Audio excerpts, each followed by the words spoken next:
Cloud was a new technology when we started Bespin, and we knew that a lot of companies and a lot of our customers will have trouble adopting this new technology. So we had to become experts in cloud, and we became their Sherpa, their guide in adopting this new technology. But throughout our cloud days, we became really, really good at understanding what it takes to help our customers adopt something new. So it was cloud when we started in 2015. In 2024, it is AI. It could be something else in 2030. It could be quantum computing. So I think we finally realized that our core business is not necessarily just helping you adopt cloud, but it's helping you adopt new technology. That's really exciting, right? So we finally found our own place in the world and why we should exist beyond just the cloud revolution or even AI revolution.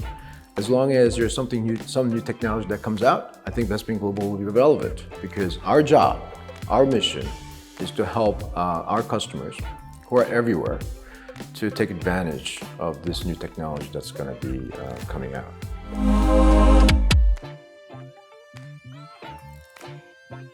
And that's why our core value of learn, do, share is so critical to our existence and our reason for being. Something new comes out all the time, and whenever something new comes out, one of the first problem that the world faces is lack of experts in the new technology. Then how do you become experts? Where do these experts come from? They don't fall from the sky.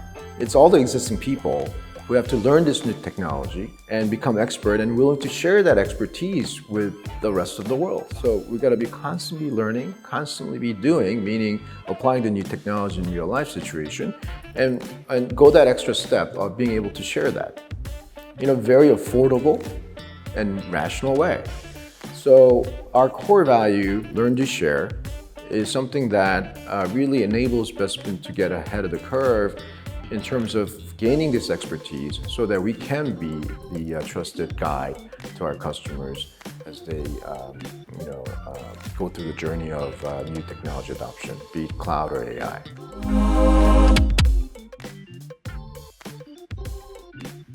I really think one of the biggest opportunities for humanity lies in places like Africa. I mean, we talked about computing power becoming ever larger, right? And when we talk about that, we're talking about the chips, servers, and how many more are being connected online. But imagine we have 7 billion people in the world, but really only probably about 3 billion are connected. I literally mean connected through the internet. But there's about 4 billion people who are still not connected.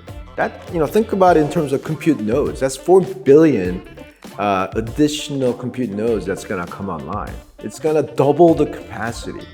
Think about a lot of innovation that happened over the last 20 years, right? With the rise of the internet, rise of the cloud, it made the compute a lot more democratic, a lot more affordable, so a lot more people can do interesting things on top of it. And think about what more interesting things will be happening when we, light up, 4 billion additional human node into the system.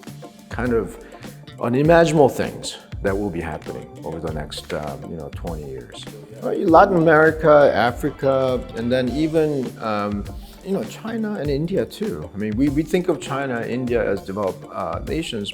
Yeah, in certain parts of those countries are incredibly developed, but there's still parts of these huge countries that are not plugged in, and I think technology will help to do that. Yeah.